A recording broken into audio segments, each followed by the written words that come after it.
సుప్రసిద్ధ cinema hero Shri Nandamuri Balakrishna గారిని ప్రసంగించాల్సిందిగా కోరుతున్నాను.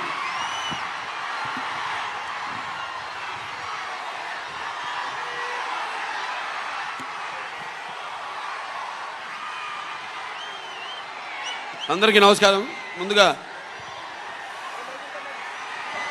వేదిక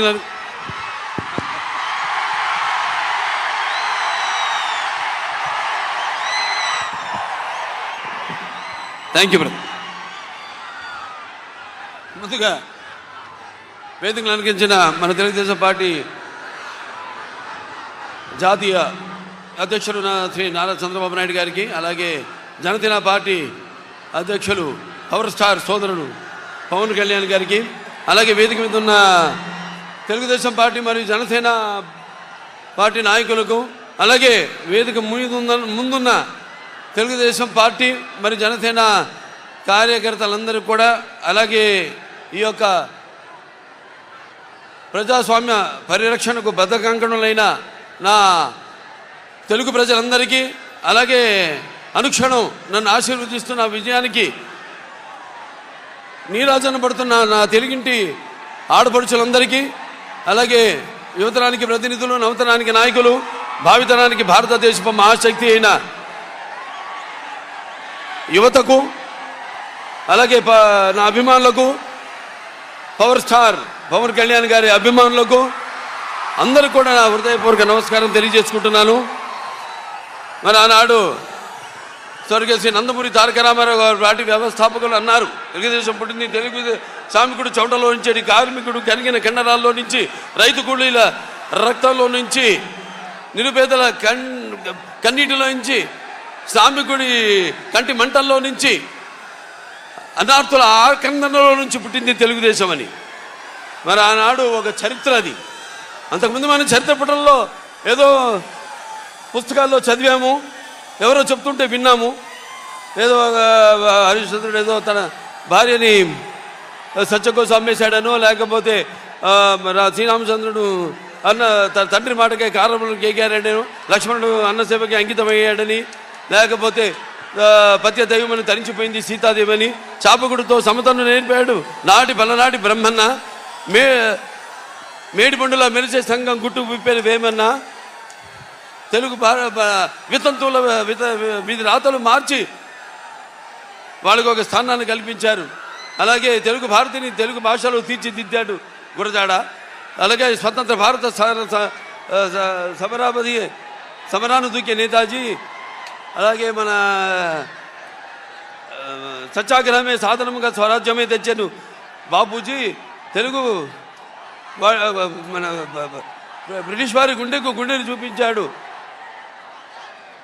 అమరజీవి. అలాగే తెలుగు వారికి ఒక ప్రత్యేక రాష్ట్రాన్ని కోసం ఆహుతి అయ్యాడు అమరజీవి వెళ్ళి. ఇలా చదువు కానీ మనం తర్వాత చూస్తే మన కళ్ళారా చూసి ఎన్టీ రామారావు గారి పార్టీ తెలుగుదేశం పార్టీని ఏర్పాటు చేయడం. అయితే ఆయన తీసుకొచ్చిన పథకాలు ఎన్నో విప్లవాత్మకమైన పథకాలు తీసుకొచ్చి రావడం జరిగింది. అలాగే వెనక అంతవరకు ఈ పదవుల్లో లేని, అధికారంలో లేని ఈ బడుగు బలహీన వెనకబడిన తరగతులు, అలాగే తాడిత పీడిత కులాలు, మైనారిటీలందరినీ కూడా చేయుతనించి తీసుకొచ్చి అధికార పీఠాన్ని మీద కూర్చోబెట్టిన మహానుభావుడు నందమూరి తారక రామారావు గారు. అలాగే నందమూరి తారక రామారావు తొరత ఆయన ఒక ముద్దు బిడ్డ అయిన తెలుగుదేశం పార్టీని నారా చంద్రబాబు నాయుడు గారు ఎంతో క్రమశిక్షణతో అదే పద్ధతిలో ముందుకు తీసుకెళ్తున్నారు. తెలుగుదేశం పార్టీకి ఉన్న బలం తెలుగుదేశం కార్యకర్తలు.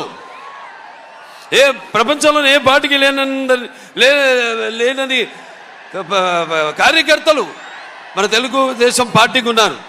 అటువంటి ఒక నిబద్ధతతో, ఒక అంకుట దీక్షతో, ఒక క్రమశిక్షణతో ఈ యొక్క పార్టీని ముందుకు నడిపిస్తున్నారు. అలాగే ఈ యొక్క రాష్ట్ర అభివృద్ధి కోసం, సంక్షేమం కోసం, అన్ని తరగతుల సంక్షేమం కోసం ఎన్నో అభివృద్ధి కార్యక్రమాలు అటు రామారావు ఉన్నప్పుడు దాంతో చంద్రబాబు నాయుడు గారి నాయకత్వంలో ఎన్నో అభివృద్ధి కార్యక్రమాలని, పథకాలని ప్రవేశపెట్టడం జరిగింది. ఇక చెప్పుకుంటూ పోతే కోకొల్లలు. ఇక ప్రస్తుతం ప్రభుత్వం చూస్తున్నాం, అన్ని వ్యవస్థలను నిర్వీర్యం చేసేసి ఇవాళ చంద్రబాబు నాయుడు గారు నాడు మనం ఇవాళ చూస్తున్నాం విద్యార్థులకి ఈ స్కూల్ ఫీజు రియంబర్స్మెంట్ లేకుండా చేసి, అలాగే డ్రిప్ ఇరిగేషన్ రైతులకైతేనేమి. ఇప్పుడు మేము హిందూపూర్, నేను మా రాయలసీమలో 90% ఆనాడు చంద్రబాబు నాయుడు గారు డ్రిప్ ఇరిగేషన్కి ఈ సబ్సిడీ ఇస్తే, అలాగే 50 లక్షల ఎకరాల భూమికి ఆయన ఈ డ్రిప్ ఇరిగేషన్ ఇస్తే, ఈనాడు అసలు మొత్తం ఆ రైతు ఉనికి లేకుండా చేస్తుంది ఈ యొక్క ప్రభుత్వం. ఎలా చూసుకుంటూ పోతే విద్యారంగంలో మరి కిలోమీటర్కి ఒక ప్రాథమిక పాఠశాల, అలాగే ఒక 3 కిలోమీటర్లకి ఒక అప్పర్ హై స్కూలు, అలాగే 5 కిలోమీటర్లకి ఒక హై స్కూలు, అలాగే ఒక మండలానికి ఒక రెసిడెన్షియల్ స్కూలు, ఇలా చూసుకుంటూ పోతే అలాగే ఒక డివిజన్కి ఒక ఇంజనీరింగ్ కాలేజు, అలాగే ఒక మండలానికి, అలాగే ఒక జిల్లాకి ఒక మెడికల్ కాలేజు, ఇలా ఎన్నెన్నో ఇంజనీరింగ్ కాలేజీలను, మెడికల్ కాలేజీలను ఇవ్వడం జరిగింది. అందరికీ వాళ్ళు చదువుకునే ఒక వెసులుబాటును కలిగించడం జరిగింది పేదవాళ్ళకు కూడా. అటువంటి ఇవాళ మనం చూస్తున్నాం, ఏదో ఒక మహాకవి చెప్పిన కవిత్వం గుర్తుకొస్తుంది.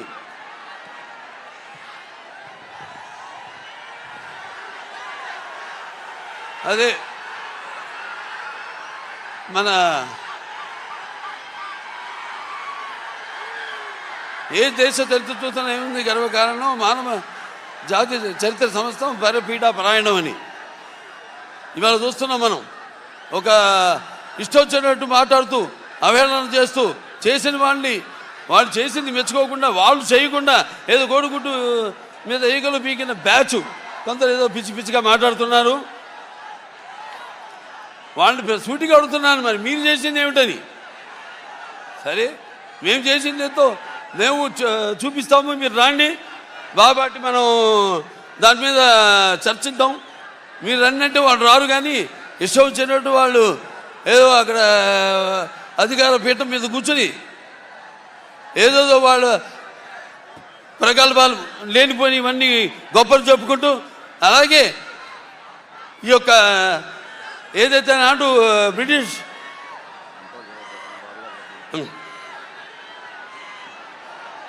వాళ్ళు ఎలాగైతే మన దేశాన్ని విభజన చేసి పాలించారో, అలాగే ఈనాడు ఈ యొక్క రాష్ట్రాన్ని కూడా ఈ కులాల పేరుతో మతాల పేరుతో విభజన చేసి మనలో చిచ్చు పెట్టి అందులోంచి వాళ్ళు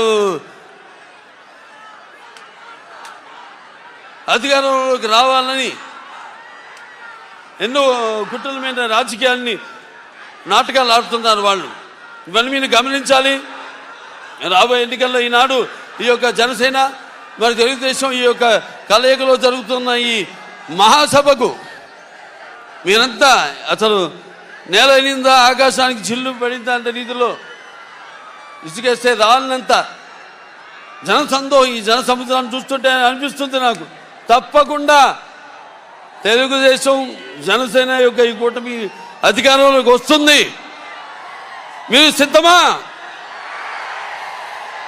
మీరు సిద్ధమా? మీరు సిద్ధమా? మరి యొక్క ప్రజాస్వామ్యంలో మీకున్న ఆయుధం ఓటు, ఆయుధాన్ని మీరు సద్వినియోగం చేసుకుని రేపు జరగబోయే ఈ ఎన్నికల కురుక్షేత్ర సంగ్రామంలో మీరు మరి ఈ యొక్క తెలుగుదేశం ఈ యొక్క జనసేన యొక్క కుటుంబాన్ని మీరు ఆశీర్వదించి మీకు కావలసిన జవాబుదారీ ప్రభుత్వాన్ని మీకోసం అహర్నిశలు శ్రమించే మీకోసం రాష్ట్ర అభివృద్ధి కోసం, మీ యొక్క భవిత కోసం, మీ పిల్లల యొక్క భవిత కోసం మీరంతా కూడా ఈ యొక్క కూటమిని ఆశీర్వదించాలని, మీకు కావాల్సిన సుస్థిరమైన ప్రభుత్వాన్ని మీరు ఎన్నుకోవాలని కోరుకుంటూ మరొకసారి ఈ యొక్క సభకు విచ్చేసిన అభిమానులందరూ కూడా, యువతకు, అలాగే సోదర సోదరీమణులందరికీ, అలాగే తెలుగు ప్రజలందరికీ కొత్తగూడెం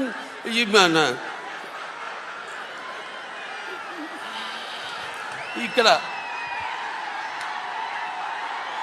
ఎంతో నాకు అనుబంధం ఉంది ఈ యొక్క ప్రాంతంతో. ఒకప్పుడు మన వీరి ఆంజనేయులు గారు అయితేనేమి, అక్కడ నారాయణ స్వామి గారు అయితేనేమి, అప్పుడు తెలుగుదేశం పార్టీలో ప్రచారంలో ఒక భాగంగా నేనంతా ఇక్కడ ఈ ప్రాంతం అంతా తిరగడం జరిగింది. తాడిపల్లికొండ ప్రాంతం అంతా కూడా. సో మీరు చూపిస్తున్న ఒక నటుడిగా అయితేనేమి, ఒక రాజకీయ నాయకుడిగా అయితేనేమి, ఒక ప్రతినిధిగా అయితేమి, ఒక బెచ్చతారక వింటూ American cancer hospital research institute ఒక చైర్మన్గా అయితేనేమి, మీరు చూపిస్తున్న మీ అభిమానానికి నా కృతజ్ఞతలు తెలియజేసుకుంటూ నేను సెలవు తీసుకుంటున్నాను. జై భారత్, జై తెలుగుదేశం, జై జనసేన.